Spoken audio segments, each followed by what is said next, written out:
જય શ્રી કૃષ્ણ. કેમ છો બધા? મજામાં? સ્વાગત છે તમારા મારા એક નવા બ્લોગમાં. અને અત્યારે વાગે છે સાંજના 4. બધું જ કામ પતી ગયું છે અને આજે મેં બ્લોગ થોડોક લેટ ચાલુ કર્યો છે. લેટ નહીં, આમ તો 2-3 દિવસ થઈ ગયા, કેમ કે થોડુંક કામ હતું એટલે પતાવવાનું હતું, તો અમે લોકો એ કામ પતાવતા હતા. અને આજનું રાજકોટનું વાતાવરણ છે વરસાદને બહુ જોરદાર પવન સાથે. જો તમને બતાવું,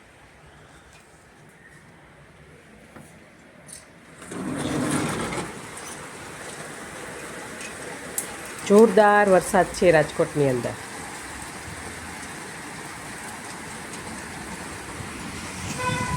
પવન બહુ હતો, તો પવન તો ઊભો રહી ગયો છે, પણ વરસાદ જો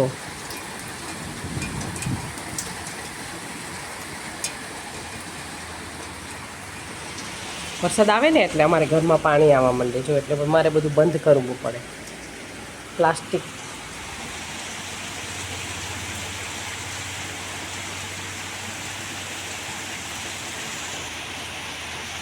જોરદાર વરસાદ છે, જોરદાર એકદમ. બધી જગ્યાએ પાણી પાણી છે. જો એ સામે જો આખી નદીની જેમ ભરાઈ ગઈ છે લાઈન. એટલો બધો જોરદાર વરસાદ છે. હા, તમને આ બાજુ પણ બતાવો.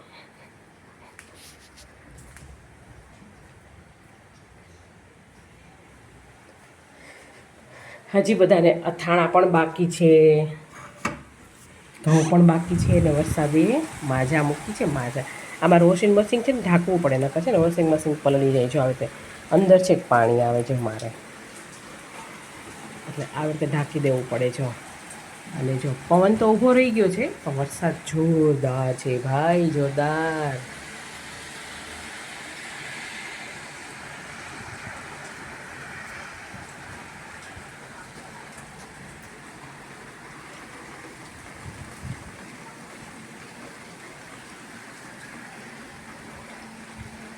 કમોસમી વરસાદ છે. હવે કેરી પણ બગડશે.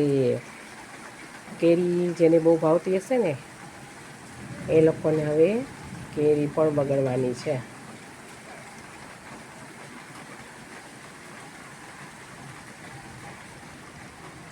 વાદળો જો છે ને, ખબર છે ગાજવીજ પણ બહુ છે. હમણાં તો ગાજ્યું હતું, પણ અત્યારે ગાજતું નથી. હમણાં બહુ બધું ગાજતું હતું.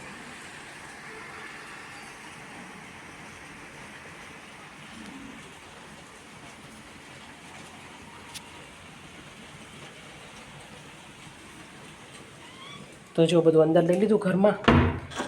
અને જો મારે ઘઉં પણ આવી ગયા છે. વરસાદ આવ્યો પણ ઘઉં બાકી છે હજી કરવાના. અને આ સાઈડ જો બધું અંદર લઈ લેવું પડ્યું મારે. બધું બરાબર છે ને, જોવું, ચેક કરું. આ પણ બધું બરાબર છે.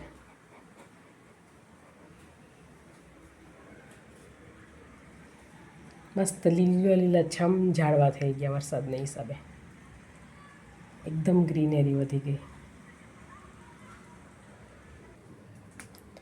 આ બાજુ પણ જો મસ્ત ગ્રીન ગ્રીન થઈ ગયું બધું. જોયું?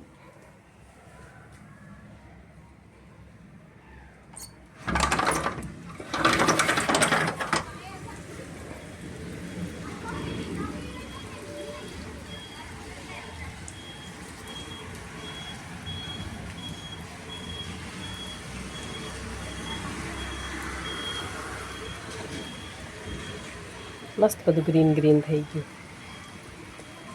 પણ આ કમોસમી વરસાદ છે.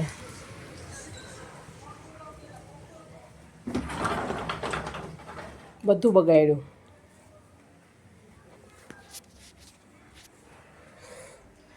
આ છે ને કમોસમી વરસાદ છે ને, બધું બગાડ્યું.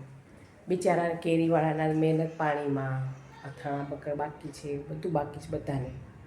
હજી તો બધું ચાલુ થયું છે અને વરસાદ આવી ગયો.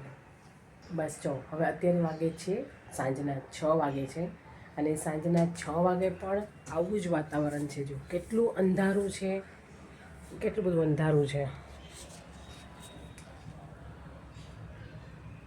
અને વરસાદ પણ ચાલુ છે હજુ.